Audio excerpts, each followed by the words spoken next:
Situation room में खुश आमदीद। नाज़रीन, आप जानते हैं कि पूरा मुल्क सौगवार है और कल जो कुछ वहाँ हुआ कोयटा में, खैर ये कोई नई बात बदनसीबी से हमारे साथ पहली दफ़ा तो नहीं हुआ, मगर एक अरसे के बाद हुआ। और फिर जाहिर है जब खून बहता है, लोगों के प्यारे इस दुनिया से इस तरह से फोर्सफुली भेज दिए जाएँ तो क्या तकलीफ़ होती है, और फिर एक खौफ की फ़ज़ा भी तारी है। मगर बलूचिस्तान की एक ख़ास सूरत हाल है, और कल जब ये वाक़या हुआ तो वो पहला बयान हमने चीफ मिनिस्टर बलूचिस्तान का सुना, उन्होंने रॉ पर इल्ज़ाम लगाया। आज जो जिम्मेदारियाँ कबूल कर रहे हैं वो मुख्तलिफ किस्म के आउटफिट्स हैं। बहरहाल नया हाथ बाग पर है न पा है रकाब में वाला मामला है। मगर एक तो हम इस पर बात करेंगे, और सेकेंडली हम ये भी देखेंगे कि हमारे बलोची भाई हों, पंजाब के भाई हों, सिंध के भाई हों, यहाँ जो हमारी ओवरऑल जो सोशल स्ट्रक्चर है हमारा और जो सोशल इंडिकेटर्स हैं वो भी इतने तकलीफ दे हैं कि जब ऐसे वाक़यात हों तो फिर ये जलती पर तेल का काम देते हैं। और हम देखते हैं कि जहाँ एक तरफ खामोश माशी दहशतगर्दी बर्बाद करती है हमें, वहाँ आकर फिर ऐसे वाक़यात एक धमाके के साथ नमूदार होते हैं और फिर हमारे लिए बहुत से सवाल छोड़ के चले जाते हैं। फिर वही स्टेटमेंट्स आती हैं जिनमें मुझे एक लिखने वाले ये भी लिख के भेजा कि कम अज़ कम हुक्मरानों से ये तो कह दें कि कम अज़ कम उसका कॉमा या फुल स्टॉप ही चेंज कर दिया करें कि अब हम छोड़ेंगे नहीं, अब हम बर्बाद कर देंगे। ये कहानियाँ हैं, ये कहाँ तक दुरुस्त है। मेरे साथ आज मौजूद हैं सेनेटर मीर हासिल बजिंजो वफाकी, उन्होंने हमें ज्वाइन किया, thank you very much sir. Shahid Latif साहब भी हमारे साथ होंगे, और जनाब सलीम बुखारी सीनियर वज़ीर हैं। जनाब बजिंजो साहब, आपसे बात शुरू करता हूँ क्योंकि आपके सूबे पे ये फिर एक ज़ख्म लगाया गया। ये बताइए कि जो रॉ की बात हुई यहाँ क्या है? हमें कभी कहा जाता है कि यहाँ पे ईरान और सऊदी अरब की भी प्रॉक्सी वॉर है, कभी हमें बताया जाता है कि 9 किस्म के आउटफिट्स हैं जो बरसरे पैकार हैं। ये कहानियाँ सुनते हैं, साथ वो जो सोशल इंडिकेटर्स हैं मैं उस पर भी आऊँगा। मगर आप वज़ीर हैं और इस सूबे से मुतल्लिक़ हैं, लेटेस्ट क्या है आपके पास खबर कि ये वाक़या किसने किया और क्या हम आइंदा इसकी पेशबंदी कर सकेंगे? जनाब सेनेटर मीर हासिल बजिंजो साहब। जनाब, मेरे लिए तो खैर अब शायद इन बातों में से किसी एक की भी अहमियत नहीं रही जो आपने बयान की है। मेरे लिए सबसे इस वक्त अहम बात यह है कि बलूचिस्तान जैसे पसमानदा इलाके में जहां एजुकेशन की सूरत इतनी पसमानदा हो और वहां से 60-65 एनर्जेटिक एक ही प्रोफेशन के लोग एक साथ उठ जाए तो वो माशरा बांझ हो जाता है। हम बिल्कुल दूसरी सूरत हाल में हैं। यहाँ पे लोगों के फीलिंग्स बिल्कुल मुख्तलिफ हैं। उनको आपकी ये जो आपने सारी एक गिनाई बातें बलूचिस्तान के इस वक्त बेटे में पहुंचा हुआ आज, इन लोगों के पास तुम्हारे इन बातों के लिए कोई अहमियत नहीं है।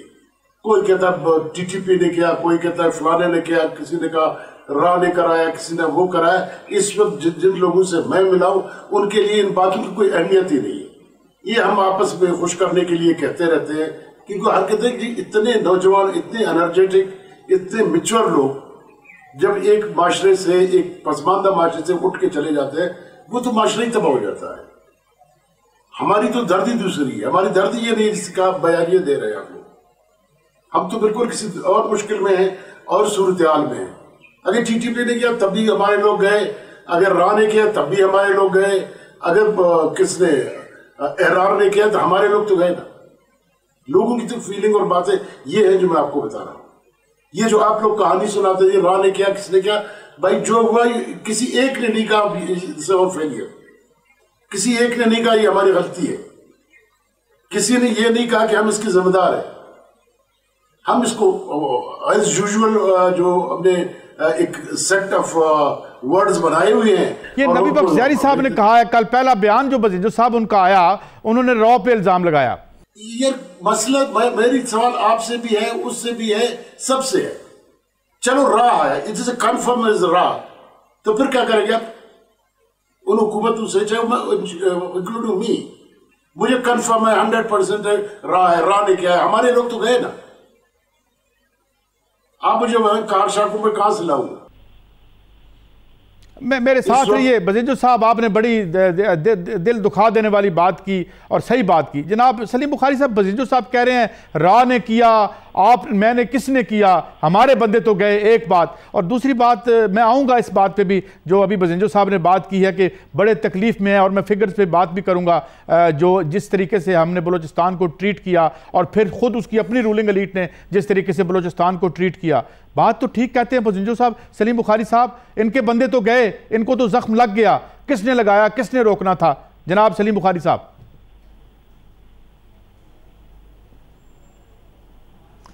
देखिए काई साहब, सबसे पहली बात तो यह है कि बजिंजो साहब चूँकि ख़ुद वहाँ के बासी हैं, वहाँ के लोगों का दर्द को समझते हैं, वहाँ के मसाइल जो हैं उनकी गंभीरियत से भी अच्छी तरह वाकिफ़ हैं, लिहाजा हम सबको रिस्पेक्ट करनी है कि वो क्या कह रहे हैं, वो उनकी जो बात है उसका पंच क्या है, उसकी तरफ गौर करने की ज़रूरत है। उसमें चाहे हमारे लॉ इन्फोर्सर्स हैं, चाहे हमारी हुकूमत है, चाहे हमारी सिविल सोसाइटी है, चाहे हमारा मीडिया है, इस सबको यही बात करनी चाहिए जो बजिंजो साहब कर रहे हैं। लेकिन दो बातें जो हैं वो मुझे इसके बारे में मज़ीद अर्ज़ करनी है। एक तो ये है कि चाहे वो रा कर रही है, चाहे वो मुसाद कर रही है, चाहे वो CIA कर रही है, चाहे ब्लैक वाटर कर रही है, चाहे ईरान कर रहा है, चाहे सऊदी अरेबिया कर रहा है, कोई भी कर रहा है, वहाँ बंदे जो हैं वो बाहर के नहीं हैं, बंदे वहीं से मिल जाते हैं उनको। अब वो बंदे कौन हैं, वहाँ की जो ग्राउंड रियलिटीज़ हैं उसके ऊपर भी नज़र रखनी पड़ेगी। मैंने जैसा कहा, मैं कन्विक्शन से ये कह रहा हूँ कि लोग बाहर से नहीं आते हैं, लोग वहीं से मैसर आ जाते हैं। कौन है वो लोग, उनको आइडेंटिफाई करना पड़ेगा। किन के हाथों में वो खेल रहे हैं उनको भी नंगा करना पड़ेगा। आप इसका इल्ज़ाम ना फौज पर दे सकते हैं ना हुकूमत पर दे सकते हैं, लेकिन कोई तो जिम्मेदार है इसका, उसकी बात करने के लिए कोई तैयार नहीं है। हमने एक तवील अरसा तक मिसिंग पर्सन का एक ड्रामा बहुत बड़ा सुना, हमें उसमें ना ये तमीज़ रही कि कौन वो लोग थे जो फरार होकर अफगानिस्तान में ट्रेनिंग कैंपों में चले गए। हमने ये तमीज़ भी नहीं की कि कौन से वो ग्रुप्स थे जो आपस में लड़ लड़ के मर के लाशें जो हैं वो फेंकते रहे सड़कों के ऊपर। हमने ले दे के सारे का सारा मलबा जो है वो ISI पे डाल दिया। मैं कहता ये हूँ कि जब तक हमारी अप्रोच रियलिस्टिक नहीं होगी, जब तक हम सारी ग्राउंड रियलिटीज़ को सामने रख के वहाँ के लोगों का दर्द महसूस नहीं करेंगे, हम किसी नतीजे पर नहीं पहुँच सकते। और अगर हम किसी नतीजे पर नहीं पहुँचेंगे तो किसी मसले का हल नहीं हो सकता। इसके ऊपर बैठ के बात होनी चाहिए, नेशनल मीडिया के ऊपर भी, पार्लियामेंट के अंदर भी, हुकूमती सतहों पर भी, इंटेलिजेंस एजेंसीज में भी, कि आखिर ये हमारा दुश्मन है कौन। हमारी सबसे बड़ी बदकिस्मती काजी साहब ये है ठीक कि हम तो अपना दुश्मन ही आइडेंटिफाई नहीं कर पाए हैं। हम तो जब कोई वाकया हो जाता है तो एक वो जिस तरह भारत की एक सोसाइटी में रुदालीज होती थी ना, जो जाके किराए पर रोती धोती थी और पैसे लेके आ जाती थी नवाबों से, हम तो एक मोर्निंग नेशन ऑफ मोर्नर्स बन गए हैं। हम तो अब साने हाथ के ऊपर बैठ के आंसू बहा सकते हैं, हम साने हाथ पे बैठ के मातम कर सकते हैं। इलाज हमारे पास नहीं है, इससे बड़ा डिलेमा क्या होगा किसी कौम का। जी ठीक है बजीर साहब, मैं फिर आपकी तरफ आता हूं। मैंने आपके सवाल आगे और आगे एग्री भी किया आपसे, हम आपके दुख और हमारा भी दुख है, हमारा भी ये दुख है। मगर जब मैं वापस आऊँगा तो मैं आज बलोची दोस्तों और भाइयों के उन दुखों का भी उन दुखों करूँगा जो हमने इन्फ्लिक्ट किए हैं, जिसके हम बराह रास्त जिम्मेदार हैं, जिसके नतीजे हम देख रहे हैं कि one of the worst social sector, और जो वो अमवात होती हैं। जब मैं कल खबर पढ़ रहा था बजिंजो साहब कि 30% यहाँ हेपेटाइटिस है, और वहाँ के सरकारी डॉक्टर बता रहे थे जो हेपेटाइटिस प्रोग्राम को लुक आफ्टर करते हैं, ये खामोश मौत उन्हें कौन दे रहा है? वो तो हज़ारों और लाखों में लोग मरते हैं। क्यों हमने अपनी आबादियों को इस जिल्लत और मौत का निशाना बना रखा है? बात करते हैं नाज़रीन, एक ब्रेक लेते हैं और ब्रेक के बाद आज हर दो तरह की उस दहशत गर्दी की बात करेंगे जिससे आज हमारे अवाम नबुर्दाज़बां हैं। हमारे साथ रहिए।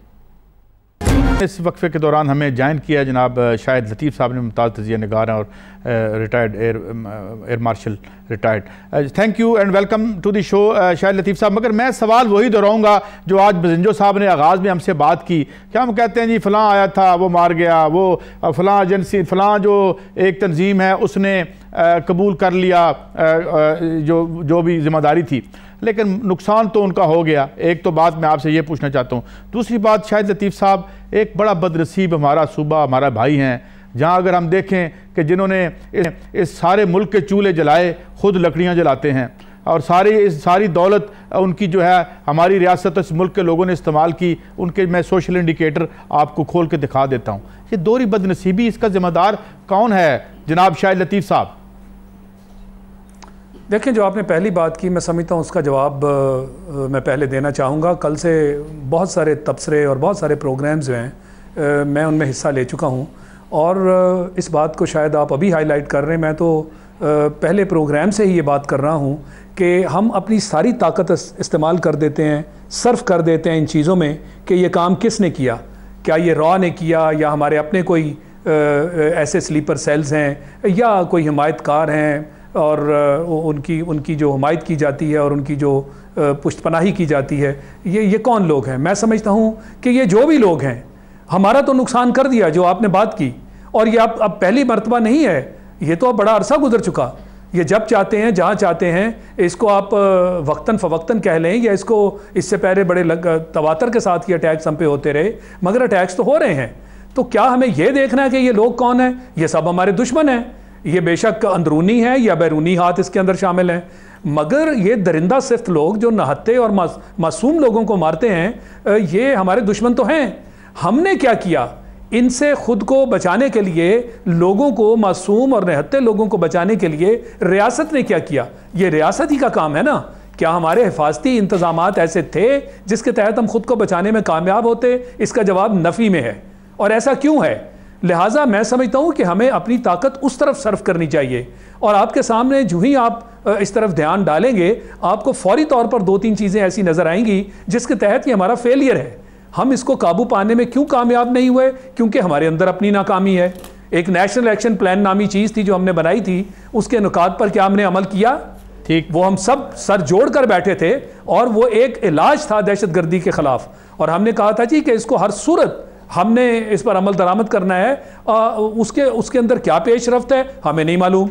वो जो रिफॉर्म्स का हम अरसा दराज से उसके अंदर हमने लिखा भी और बातें भी करते रहे, वो नहीं की। नेक्टा नामी एक ऐसी तंजीम बनानी थी जो मुल्क गिर इस मामले को देखती। आज जो आर्मी चीफ बात कर रहे हैं कॉमिक की, ये कॉमिक तो इनका काम था, नेक्टा का, कि उसके अंदर सारे लोग इकट्ठे बैठते, उसके अंदर इंटेलिजेंस डायरेक्टरेट होता, आपस में कोऑर्डिनेशन होती। अब मामला चूंकि आपने सूबों के सुपुर्द किया हुआ है, तो सूबे तो सियासत का शिकार है। वहाँ एक सियासत है कि रेंजर्स को आने देना है या नहीं आने देना, उनको सिर्फ कराची में रखना है या सिंध में भी जाने देना है।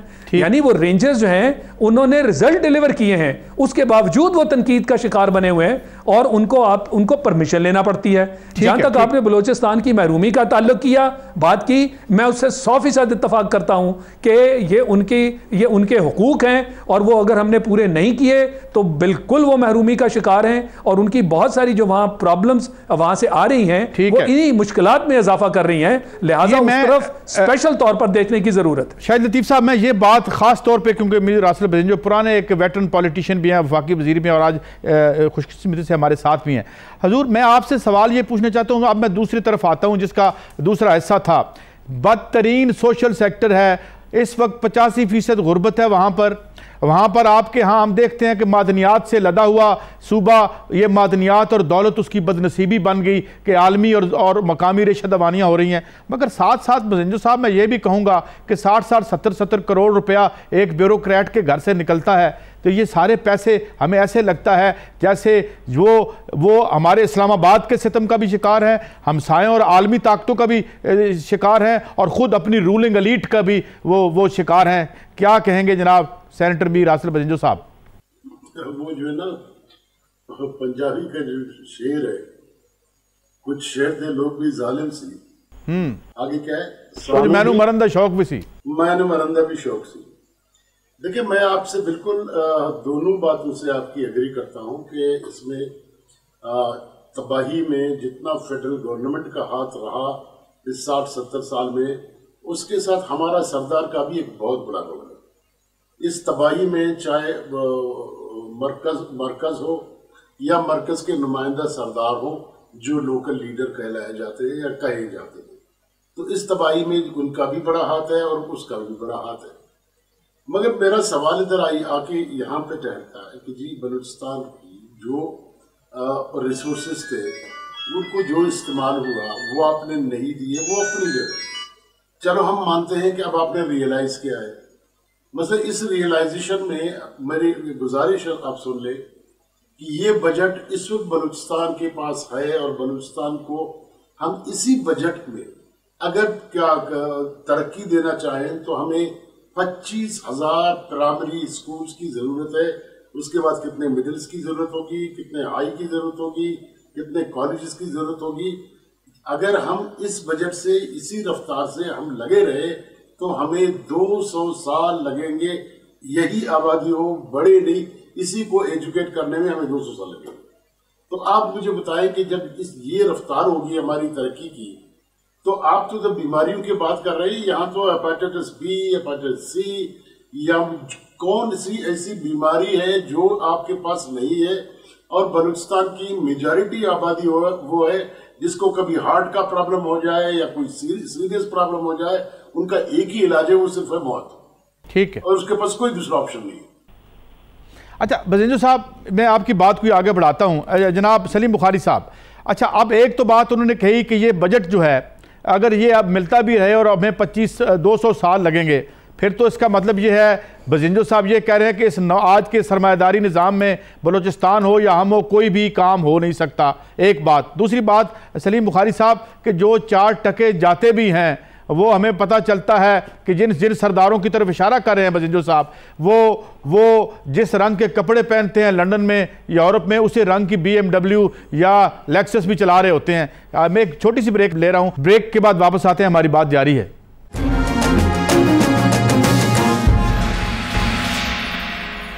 Welcome back. जनाब सलीम बुखारी साहब बड़ी बरमला बात की आज। बजिंजो साहब कहते हैं कि जनाब हमने भी लूटा, हमारे इस्लामाबाद जो फेडरल गवर्नमेंट 70 साल वो जो करती रही, और जो लोग वहाँ पे हुक्मरान थे उनके अपने थे जो उन्होंने भी लूटा। ये और एक और बात कि ये मौजूदा निज़ाम में बजिंजो साहब तो ये कह रहे हैं आप अगर जो 200 साल तक भी मसले हल नहीं कर सकते इनके, तो क्या हमें इस निज़ाम से बाहर देखना होगा जनाब सलीम बुखारी साहब?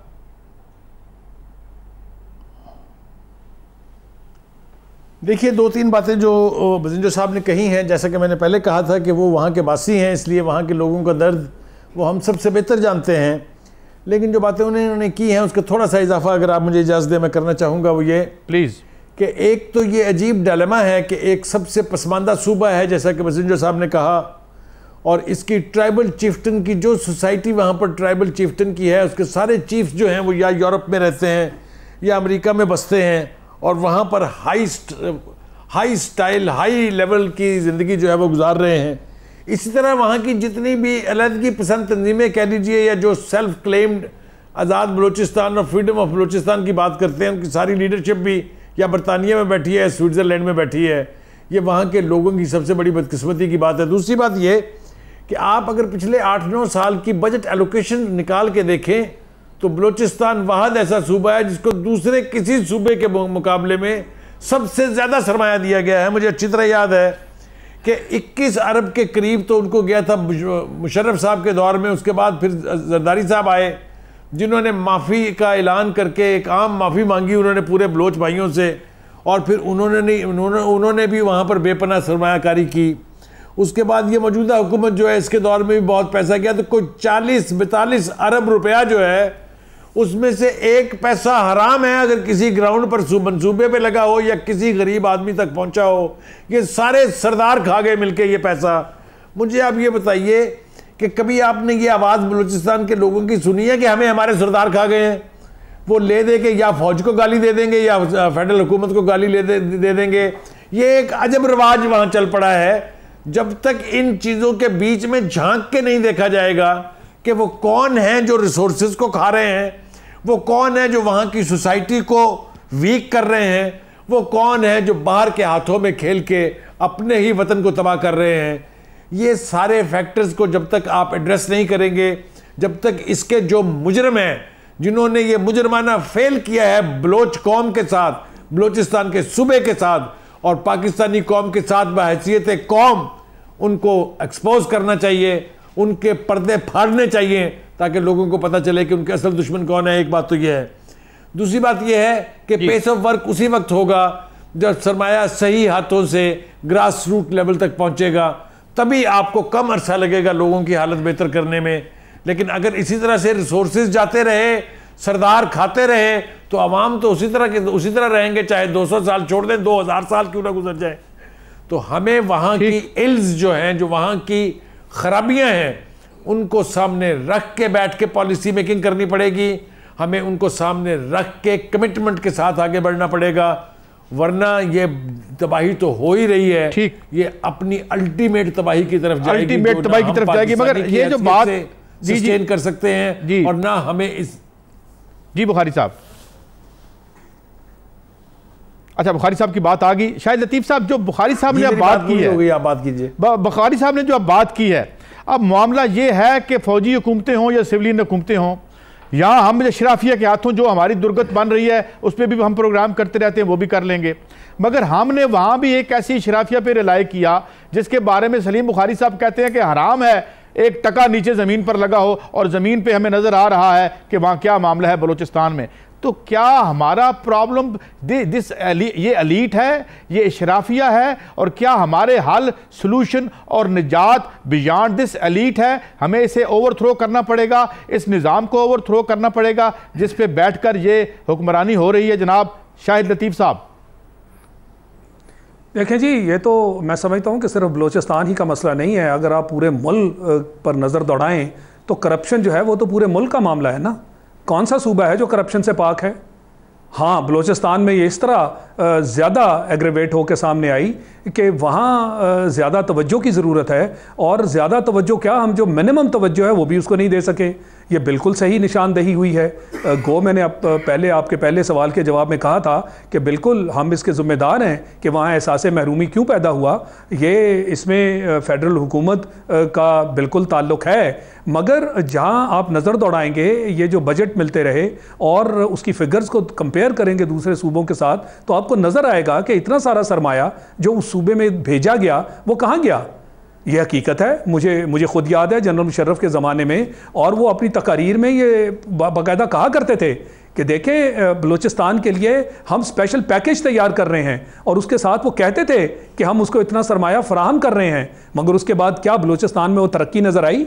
वो तो सरदारों के हाथ चला गया। फिर उन्होंने अपने वो लेवीज़ जो हैं उनका सिस्टम रखा हुआ है, A क्लास, B क्लास, यानी सारा सिस्टम, सारी ऑर्गेनाइजेशन, सारी एडमिनिस्ट्रेशन वो चलाते हैं। तो जब वो चलाते हैं और पैसा उनके पास आता है, उस पैसे की फिर समझ नहीं आती कि वो कहाँ गया, वो तो उनकी अपनी जेबों में गया। अभी आपने मिसाल दे दी कि एक साहब है, उनके घर से करोड़ों रुपया निकलता है, यानी आज भी ये आलम है। तो फिर हम अगर इस तरह खुद अपने सूबे को सही नहीं चला पा रहे और हम शिकायत इस तरह की करेंगे, तो मैं समझता हूं कि ये शिकायत फिर बजा नहीं है। और इसका जो आपने सोल्यूशन पूछा, देखें सोल्यूशन तो हमें पूरे मुल्क पे अप्लाई करना है, और बलूचिस्तान पे खासकर। मुझे आज भी याद है कि बलूचिस्तान के बारे में जब स्पेशल पैकेज तैयार हुआ था, उसकी एक स्टडी की गई थी, और वहाँ पे जो कमजोरियां हैं उनकी निशानदही की गई थी, और उस कमीशन ने अपनी पूरी रिपोर्ट भी सबमिट की थी फेडरल हुकूमत को। मगर उसके बाद हमें आज तक ये नहीं पता कि वो जो रिपोर्ट थी उसके अंदर जो कमजोरियां बयान की गई थी उनका क्या हुआ, उसका कोई फॉलो अप हुआ? क्या बलूचिस्तान की एक टीम तैयार की गई? क्या फेडरेशन ने उनके साथ मिलकर काम किया, और क्या उसको ट्रैक किया कि हाँ अब जहां जहां ये कमजोरियां बयान की गई हैं उनको ट्रैक किया जाए, उनको फॉलो अप किया जाए? तो ये फेडरल हुकूमत की जिम्मेदारी है जो उन्होंने पूरी नहीं की। इसलिए मैं ये समझता हूं कि ये करप्शन पूरे मुल्क का मामला है। करप्शन के खिलाफ हमें बाकायदा हंगामी बुनियादों पर एक जंग चाहिए। हम जब तक उसका मसला हल नहीं करेंगे, वो सूबाई हो या फेडरेशन के लेवल पर हो, ये इसी तरह हमारा मुआशरा जो है और इसी तरह लोग जो हैं वो महरूमी का शिकार रहेंगे। शायद लतीफ़ साहब, मैं आपकी बात को बजिंजो साहब, अब जो अभी बात जिस नहज पे पहुंची है वो ये आपके यहाँ की शराफिया हो या हमारे यहाँ की शराफिया हो, अब सवाल ये है कि हमारे पैनलिस्ट आप समेत इस बात पे इत्तफाक करते हैं कि ये लोग जो हैं, ये जो ठेकेदार फ्रेंडली जो एक किस्म की जमहूरियत है, यहाँ भी 2 टके नीचे नहीं लगते, जितने मर्जी एलोकेशन कर लें। आपके यहाँ ज़्यादा होगा, ज़रा दूर है, पता नहीं वहाँ क्या होता है। तो फिर क्या हल है? ये निज़ाम जिसमें आप खुद वफाकी वज़ीर हैं, ये निज़ाम तो नाकाम हो चुका बकौल आपके ही बजिंजो साहब। नहीं, देखिए किसी चीज को आप निजाम के साथ नहीं जोड़ सकते। निजाम से मुराद हमारी डेमोक्रेसी है। हम अपने आप को रिफॉर्म करने की जरूरत है, इसी निजाम को बेहतर करने की जरूरत है। नाइजीरिया बेहतर हो सकता है, मोज़म्बिक बेहतर हो सकता है, तो हम क्यों बेहतर नहीं हो सकते?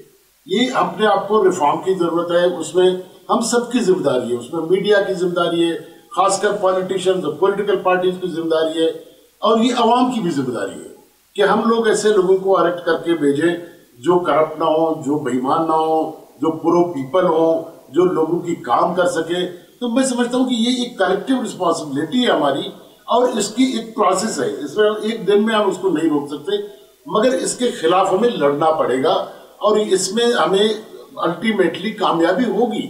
मगर ये कि अगर उसके लिए पहली चीज ये है कि यही करप्ट सिस्टम आपसे बोले जो भी बोले, जब तक ये जमहूरियत 10-15 साल चल पड़ा तो ये तमाम चीजें जो है लोगों की नजरों में आएंगी। कल बलूचिस्तान के मुतालिक किसी को पता नहीं था, आज की मीडिया की वजह से बलूचिस्तान की एक एक चीज आपको पता चल रही है, तो इसी तरह लोगों को भी पता चलता रहेगा। तो एक सवाल आपसे ही है मेरा, देखिए आपने ठीक कहा है अच्छे लोगों को इलेक्ट करें हम, लेकिन मैं ये सवाल का जवाब आपसे ही लूंगा जब ब्रेक के बाद आऊंगा। सवाल मेरा ये है कि जिस करप्शन के माल इलेक्ट होते हैं, जो इलेक्ट्रल प्रोसेस है जिसमें करोड़ों रुपए चाहिए, जिसमें मजदूर, हारी, गरीब बलोची, गरीब पंजाबी, गरीब बलोची तो उसके पास किराया नहीं होता, उसे गाड़ी चाहिए होती है कि वो उसको जो नुमाइंदा या जो कैंडिडेट है वो ले जाए वोट डालने के लिए। तो इस सरमाए के निज़ाम में शरीफ आदमी क्या इलेक्ट हो सकता है? ये एक राय है, इस पर आपका जवाब लूँगा बजिंजो साहब इस ब्रेक के बाद। वेलकम बैक जी। बजिंजो साहब मैं सवाल थोड़ा सा और दोहरा देता हूं, आप जितने हमारे एहतसाबी इदारे हैं लगता है इनका सिर्फ एक काम है कि ये क्लीन चिटें इशू किया करें और क्लीन चिट्स भी उनको इशू करें जो इंतहाई पावरफुल, माइटी और ताकतवर लोग हैं। और सरमाए की तो बांदी बन गए तमाम इदारे और आपका इलेक्ट्रल सिस्टम भी, तो नेक आदमी कैसे इलेक्शन में हिस्सा लेगा जनाब बजिंजो साहब? सर मेरी राय थोड़ा मुख्तलिफ है कि मैं अपनी पार्टी की बात करता हूँ। हमने पूरी इलेक्शन लड़ी, हमने हमारे एमएनए भी आए, हमारे एमपीए भी आए, हम में से किसी के पास पैसा नहीं था, हम में से कोई इतना दौलतमंद नहीं था कि हम किसी को पैसा दे दे या अपने वोट पे पैसा खर्च करे या किसी के कर्जे उतार के उससे वोट ले। हम लोगों ने कोई कुछ ऐसा नहीं किया, मगर हम इलेक्ट होके आ गए। मैं समझता हूँ कि लोग अब भी है, उनको इंकरेज करने की जरूरत है, उनको करने की जरूरत है। उनको जब वो इंकरेज होंगे तो वो खुद रोल मॉडल बनेंगे। हमारे दावे से कहता हूं कि हमारे इतने एमपी बने, मैं पूरे पाकिस्तान की मीडिया को चैलेंज करता हूं कि वो साबित करें कि हमने पैसा खर्च करके इलेक्ट हुए। तो मैं नहीं समझता हूं कि लोग नहीं, ठीक है, आप तो एक्सेप्शन हो गए फिर बजिंजो साहब, आप तो फिर बहुत बड़ी एक्सेप्शन है। लेकिन चलें, आपका जवाब आ गया और आपके जवाब के ज़िमन में सलीम बुखारी साहब, इदारे जो हैं एहतसाबी आजकल वो क्लीन चिटें इशू किया करते हैं और हम छोटे मोटे चोर पकड़ लें आप, एक बात। और दूसरी बात यह कि चलें इनकी पार्टी एक एक्सेप्शन हो सकती है इस इंतहाई महंगे इलेक्ट्रल प्रोसेस में जिसमें इतनी हिपोक्रेसी है कि 15 लाख हमने मुकर्रर कर रखा है, 15 करोड़ से कम कोई इलेक्शन नहीं होता। गरीब आदमी के ये हम मजाक नहीं उड़ाते, गरीब आदमी को ये कह के कि यार नेक आदमी को आप ढूंढ के लाएं, फिर उसे इलेक्शन में खड़ा करें, फिर उसे 15 करोड़ दें और फिर ताकि निज़ाम ठीक हो। हुजूर क्या कहेंगे बुखारी साहब? मेरे ख्याल से पहली बात तो यह है कि अगर ये इलेक्शन पर पैसा जो खर्च होता है जिसके ज़रिए ये लोग पार्लियामेंट में पहुंचते हैं, इसमें अगर आप गरीब आदमी के बारे में बात भी करेंगे तो इससे उसको तकलीफ़ पहुंचेगी, क्योंकि गरीब आदमी का कोई रोल, कोई हिस्सा और कोई इम्कान नहीं है, कोई अपॉर्चुनिटी नहीं है उसके लिए कि वो कभी भी जाके अपने लोगों की नुमाइंदगी कर सके। इसलिए कि ये तो अब माफियाज़ की गेम रह गए हैं। इलेक्शन लड़ना आम आदमी के बस की बात तो बहुत तवील अरसे से नहीं है, ये तो अब माफियाज़ की गेम है। चाहे वो कंस्ट्रक्शन का माफिया हो, चाहे वो ड्रग माफिया हो, चाहे वो लैंड माफिया हो, चाहे वो शराफिया का माफिया हो, चाहे वो ब्रोक्रेसी का माफिया हो, ये माफियाज़ की गेम है और माफियाज़ ही इसको लड़ रहे हैं और जीत के वहाँ बैठ जाते हैं जाके। दूसरी बात आपने की कि जनाब एहतसाब कब होगा, इनका जो लोग माल खा जाते हैं खुदा के लिए, ये मुमकिन नहीं है। इसके लिए जो एहतसाबी हमारे अदारे हैं उनकी ज़रा कॉन्स्टिट्यूशन आप देखें कि नैब जैसा अहम अदारा जो है उसको 2 बंदों ने आपस में कंसल्टेशन के साथ मुकर्रर करना है। एक उसमें लीडर ऑफ द अपोजिशन है, दूसरा लीडर ऑफ द हाउस है, यानी एक प्राइम मिनिस्टर, दूसरा लीडर ऑफ द अपोजिशन। मुझे बताइए, जब करप्शन की सबसे बड़ी मिसालें और सबसे ज़्यादा चार्जेस जो हैं इन्हीं 2 धड़ों के ऊपर होंगे तो इनका एहतसाब कौन करेगा जनाब? और मुझे बता दीजिए, अगर नैब ने किसी का एहतसाब करके दिया हो ना वो करेगी कभी। तो जहाँ पर ऐसे अफराद को आप ला सकते हैं इन इदारों की सरबराही के लिए जो आपके हैंड पिक हों, जो आपके मोहताज हों, जो आपके परवरदा हों, तो वो मेरी गिरेबान को हाथ कैसे डालेंगे आप मुझे ज़रा बताइए। ये तो एक तो ये सिस्टम ही बिल्कुल फॉल्टी है कि जिस तरीके से इसमें इन अदारों के सरबराह बनेंगे जिन्होंने हिसाब करना है वो तो आपके ज़ाती मुलाजमीन की तरह से है। यही इस मुल्क की सबसे बड़ी बदकिस्मती है। लिहाजा गरीब आदमी के लिए न जगह इन पार्लियामेंट में कोई है। बजिंजो साहब बहुत बड़े गरीब आदमी होंगे अपनी जगह, लेकिन उनकी एक पूरी लेगेसी है। उनके पेरेंट्स ने भी पॉलिटिक्स की, वो किसी कॉज के लिए पॉलिटिक्स करते हैं। लेकिन कितने लोग हैं ऐसे, मुझे बताइए ज़रा, नाम लेके बजिंजो साहब के बाद और 4 आदमी जल्दी से सोच के, कोई नाम नहीं मिलेगा आपको, खुद बजिंजो साहब से पूछ लीजिए कि बताइए जनाब और 4 लोग आप जैसे कौन है। तो ये तो एक सिस्टम जो है वो सड़ रहा है, गल रहा है। ये तो जब तक रेडिकल चेंजेस नहीं आएंगे इसमें, जब तक गरीब आदमी को उसके अपने इख्तियारात में हिस्सा नहीं देंगे आप, ये सिस्टम चेंज होने नहीं जा रहा। सिस्टम चेंज होने नहीं जा रहा। सलीम बुखारी साहब, जनाब शाहिद लतीफ़ साहब, हुजूर बात यह है कि जब सिस्टम रॉटन है, और सलीम बुखारी साहब का यह कहना है कि ठीक है, एक एक्सेप्शन बजिंजो साहब की, और हमारे बलोच जो नेशनलिस्ट थे, कभी सोशलिस्ट भी थे, उनकी एक बहुत बड़ी एक रवायत है, उसे हम सलाम भी करते हैं, मगर आज तो सारे जो हैं एक ही डगर पर तकरीबन हम आते जा रहे हैं, यूँ लगता है। मगर शाहिद लतीफ़ साहब, ये रॉटन सिस्टम है, इसमें तो गरीब, और जिस वक्त तक गरीब आदमी का जो असल नुमाइंदा है, जो वही उसकी इकोनॉमिक रियलिटी है, जो उसको इलेक्ट करने वाले की है, उसके मसले कैसे हल होंगे? बुखारी साहब कह तो ठीक रहे हैं, आप क्या कहते हैं? देखिए, पहली बात तो यह है कि हम जमहूरियत को समझें, जो वो जमहूरियत जो हमारे मुल्क में फॉलो की जा रही है, मैं समझता हूँ उसके मुख्तलिफ शेड्स हैं। ये जो जमहूरियत है, ये सरमायाकारों की जमहूरियत है, जागीरदारों की जमहूरियत है, अशराफिया की जमहूरियत है, ये अवामी जमहूरियत नहीं है। अवामी जमहूरियत वो हुआ करती है जो अवाम के लिए काम करे। आप हमारी पूरी हिस्ट्री उठाकर देख लीजिए, कोई ऐसी हुकूमत बता दें कि जिसने अवाम के लिए काम किया हो, जिसने अवाम के मफाद को मद्देनज़र रखा हो। हर एक ने अपने मफाद को सामने रखा ना, और वही पैसा जमा करते रहे। अयूब खान का ज़माना था तो 21 ख़ानदान हुआ करते थे, आज वो शायद 220 हो गए हैं, यानी उनमें इजाफा हो गया। तो सारा सरमाया उन्हीं ख़ानदानों में मज़ीद बढ़ चढ़ कर सामने आ गया। तो जो गरीब थे वो बेचारे गरीब से गरीब तर हो गए। लिहाजा ये अवामी जमहूरियत नहीं है। और जमहूरियत का तो असल जो जड़ है जमहूरियत की, वो तो है ही अवाम में, यानी अवाम ही के नुमाइंदे हों, अवाम में से हों। और वो कहते हैं ना, for the people, of the people जमहूरियत जिसकी आप बात करते हैं, वो तो यहाँ नहीं नजर आती। Of the people, for the people and by the people, by the people.